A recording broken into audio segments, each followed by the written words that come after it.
Es momento de actualizar la información aquí en Contexto Global de France 24. Yo soy Juan Pupiales. Es un placer estar con ustedes. Vamos con los principales hechos del día. Estos son los titulares. Qatar, Egipto y Turquía suscribieron el plan de Donald Trump para poner fin al conflicto en Gaza. En un documento revelado por la Casa Blanca, los mediadores firmaron un compromiso para implementar lo pactado de manera que se garantice la paz, pero sin abordar puntos concretos. Son ya 64 los muertos y 65 los desaparecidos que dejan las fuertes lluvias que azotan el centro y sureste de México. La presidenta Claudia Sheinbaum asegura que no había condiciones meteorológicas para anticipar esta catástrofe. Ampliamos desde el terreno. En Ecuador se cumple un mes de la entrada en vigor del fin del subsidio para el diésel.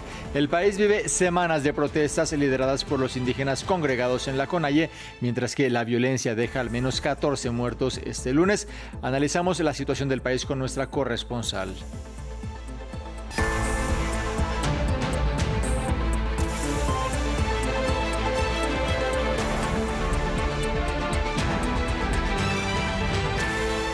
La turística ciudad de Sharm el Sheikh en Egipto acogió la firma del acuerdo impulsado por el presidente de Estados Unidos, Donald Trump, para Israel y Hamás.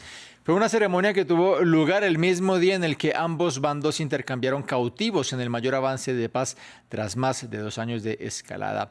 Fue precisamente Trump, junto con los mediadores de Turquía, Qatar y Egipto, los que firmaron el texto en ausencia de Israel y Hamás. En el documento no hay detalles concretos acerca de la terminación de la guerra. Veamos más en el siguiente informe. Una jornada realmente histórica para Medio Oriente. Este lunes, Estados Unidos, Qatar, Egipto y Turquía solo firmaron un compromiso para llevar a cabo el plan de Donald Trump para la Franja de Gaza. Pero para el presidente estadounidense, la guerra en la Franja de Gaza ya ha terminado. Juntos hemos logrado lo que todos decían que era imposible por fin. Tenemos paz en Medio Oriente y es una expresión muy simple, paz en Medio Oriente. Y la hemos escuchado durante muchos años, pero nadie pensó que alguna vez pudiera llegar allí y ahora la tenemos.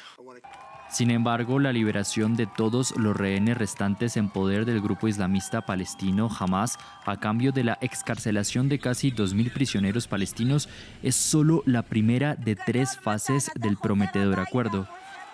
Tras las lágrimas y la alegría de esta jornada de intercambio, tanto para palestinos como para israelíes, las otras 2 fases del plan de Trump, desmilitarización y gobernanza del enclave palestino, son inciertas. El documento de compromiso fue firmado en Egipto sin la presencia de representantes palestinos ni israelíes, los protagonistas en esta historia. Abdel Fattah al-Sisi, presidente egipcio y uno de los firmantes, se muestra cauteloso al optimismo de Trump sobre Gaza. Hay un atisbo de esperanza de que este acuerdo cierre un capítulo doloroso en la historia de la humanidad y abra una nueva era de paz y estabilidad para Medio Oriente. Al-Sisi recordó que dicho plan debe ser implementado para materializar la solución de 2 estados, algo a lo que Israel se opone de manera frontal. Horas antes de que en Egipto se firmara el compromiso por la paz de Gaza, Hamás liberó a los últimos 20 rehenes que quedaban vivos. Además, ya están en Israel los cuerpos de 4 secuestrados que murieron durante el cautiverio del grupo islamista.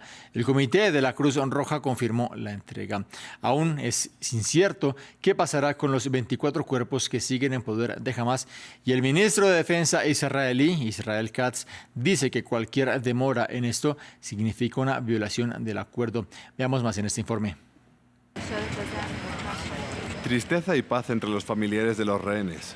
Con un saludo militar y un silencio solemne, fueron recibidos en el Instituto Forense de Tel Aviv los 4 cuerpos que Hamás entregó este lunes a las autoridades israelíes. Los restos fueron escoltados por militares una vez llegaron a territorio israelí.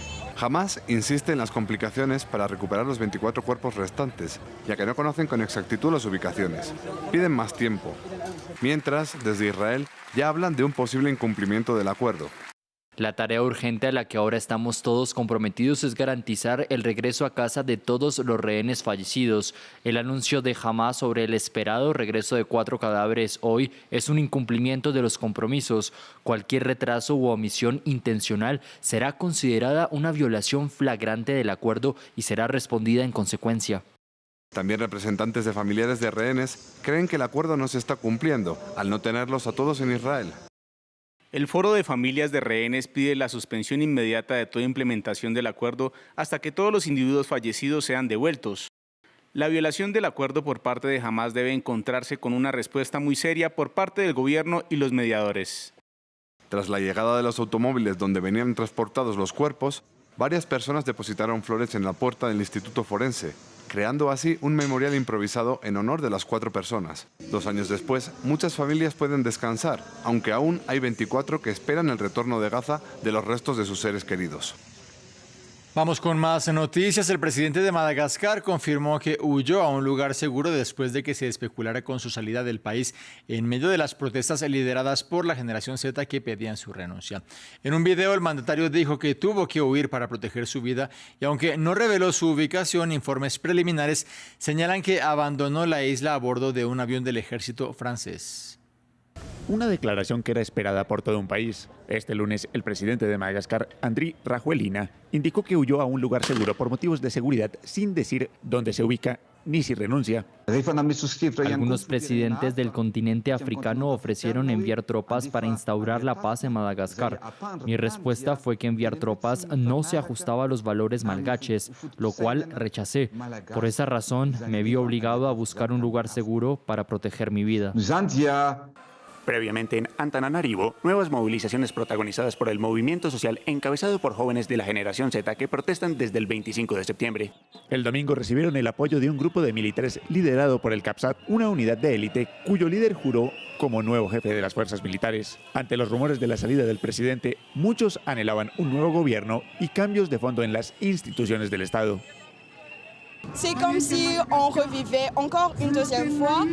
Es como si volviéramos a vivir por segunda vez la independencia de Madagascar. Es como si la hubieran concedido por segunda vez, porque ahora no solo están los estudiantes, como al principio de la manifestación, sino todo el mundo. Esperamos que dimita de verdad y nos deje realmente una verdadera libertad de expresión, esa libertad de pedir lo que nos corresponde. El domingo, la presidencia de Madagascar denunció que se estaba llevando a cabo un golpe de Estado en el país para sacar del poder a Rajoelina.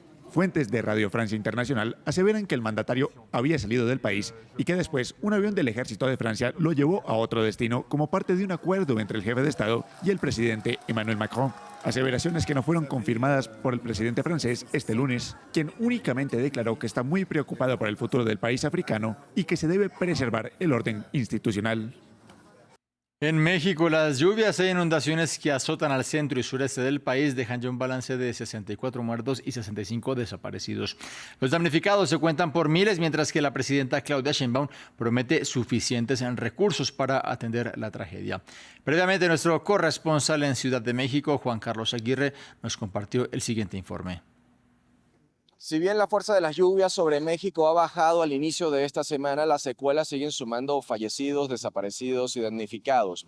Solo hasta la mañana de este lunes, la presidenta Claudia Sheinbaum ya hablaba de números superiores a las 100,000 viviendas afectadas en todo el país, pero con mayor cantidad en los estados de Veracruz, San Luis Potosí e Hidalgo. Estas lluvias no vistas en al menos 26 años dejó hasta 50 centímetros de agua en 4 días de precipitaciones. Sheinbaum aseguró que existen recursos suficientes para apoyar a los afectados por las lluvias y reiteró que a todos se van a atender por igual. Esto en medio de reclamos de ayuda que hacían varios afectados durante el recorrido que dio la mandataria mexicana por diferentes zonas golpeadas por los vendavales, entre ellos el estado de Veracruz, el más golpeado tal vez. Sheinbaum allí enfatizó que no hubo condiciones científicas ni meteorológicas que pudieran alertar sobre lluvias de tal magnitud como las caídas el pasado 8 de octubre.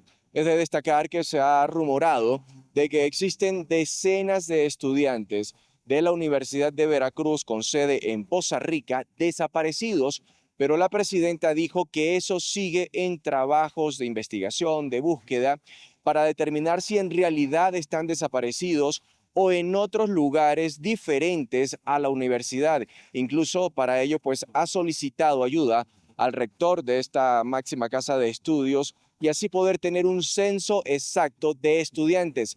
La cifra de víctimas ya superan los 60 fallecidos y un número similar de desaparecidos confirmados. Más noticias de la región. Hablamos de Ecuador porque se cumple un mes este lunes desde la entrada en vigor del fin del subsidio al diésel decretado por el presidente Daniel Noboa. La medida abrió un pulso con la Confederación de Nacionalidades Indígenas CONAIE, que provocó un paro desde hace 22 días. Conectamos en esos momentos con nuestra corresponsal en Guayaquil, Carolina Mela. Carolina, ¿cuáles han sido los efectos para el país a un mes de entrar en vigor la medida? Un mes desde la eliminación del subsidio al diésel, 22 días de este paro nacional, que ya se convierte, por cierto, en el más largo de la historia reciente del país en el año 2022, por los mismos motivos, por la eliminación del subsidio al diésel. Lo que ocurrió fue justamente una manifestación que duró 18 días contra el expresidente Guillermo Lasso. Y mira, ahora justamente vamos ya 22 días sin señales, además, de que se pueda llegar a un acuerdo entre las dos partes o siquiera a un diálogo. Los efectos son algunos, entre esos los sociales, ¿no? Son 118 personas detenidas según la policía, además 127 personas heridas según la CONAIE, una persona asesinada en este contexto de las protestas, pero además también desabastecimiento en las zonas donde se están llevando las manifestaciones, especialmente en la provincia de la Sierra Norte, muy cerca de la frontera con Colombia, que se llama Imbabura, que es donde se ha concentrado, donde ha sido el epicentro de la manifestación desde el día cero prácticamente de las protestas. Ahí lo que se ha visto también es desabastecimiento, por ejemplo, del gas que se utiliza mucho acá para la cocina, por ejemplo, para cocinar los alimentos, también desabastecimiento en temas de medicamentos o incluso el que la gente se pueda movilizar hacia los hospitales y sobre todo hacia los trabajos. Las empresas se están viendo seriamente afectadas también por este tipo de medidas y la paralización y el cierre de las vías que hasta el día de hoy todavía se mantienen y que además, a pesar de que hay un fuerte contingente policial y militar en estas zonas que están reprimiendo las manifestaciones prácticamente en el instante en que la gente se reúne para protestar. De otra parte, Carolina, en lo que se refiere a la situación de seguridad fuera de este paro, se cuentan al menos 14 homicidios en el país desde la noche del domingo. 6 de los fallecidos se registran precisamente en Guayaquil, donde usted se encuentra. ¿Qué se sabe de estos crímenes? Pues mientras están las manifestaciones justamente en la zona sierra del país, en la costa donde yo me encuentro, pues la violencia continúa desbordada. Tú bien has mencionado estos capítulos y estas escenas, además, que han ocurrido en las últimas 24 horas. Pues bien, una de esas ocurrió en un barrio que se llama Suburbio, aquí al sur de Guayaquil, y estaban festejando un grupo de personas en la calle, como es natural en un clima cálido como está en esta ciudad.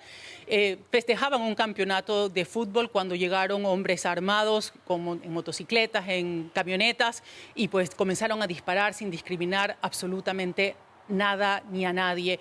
De esto, producto de esta escena macabra que te estoy relatando, hay 7 personas que han fallecido y hay 15 personas que están heridas en los hospitales, debatiéndose prácticamente entre la vida y la muerte. Entre esos, además, 3 menores de edad que están heridos, pero horas antes apenas, en otra localidad que está a 1 hora de Guayaquil, pues nuevamente unos sicarios irrumpieron en una quinceañera, en una fiesta de 15 años en un local allí en esta ciudad de Playas, y también asesinaron a 5 personas entre momentos de pánico de la gente que tratando de resguardarse y resguardar también a los menores de edad. En todo lo que va este año van alrededor de 6.200 muertes violentas, y eso es prácticamente un 40% más que el año pasado, y entre esos 350 menores de edad, niños y adolescentes. Haremos seguimiento a esta situación de seguridad. Carolina Mela desde Guayaquil, muchas gracias. Y de Ecuador vamos hasta la vecina Colombia, donde resultaron heridos 2 activistas venezolanos en un ataque armado en una concurrida zona del norte de Bogotá. Se trata de un hecho condenado por la Nobel de Paz, María Corina Machado. De acuerdo con la policía, Luis Alejandro Peche y Yendri Velázquez fueron objeto de un ataque sicarial mientras esperaban en la calle por el transporte público. Velázquez, de acuerdo con la Defensoría del Pueblo de Colombia, es un activista en favor de los derechos humanos, activista también LGBTIQ+, y solicitante de refugio. Ambos se encuentran en el país cafetero huyendo del gobierno de Nicolás Maduro, afirmó Machado. Ambos se encuentran fuera de peligro y se desconoce el paradero de los atacantes. Se puede establecer que el vehículo que habría participado en los hechos habría salido del mismo inmueble, del mismo edificio, minutos antes del hecho. Dentro de este vehículo fueron halladas las 2 pistolas que habrían sido utilizadas para cometer los hechos. Estamos haciendo la trazabilidad para lograr la identificación plena de estas 3 personas que al parecer habían participado y se dieron a la huya. Concluimos así esta emisión informativa, pero los invito a que se queden aquí en esta pantalla porque en minutos llegan más noticias.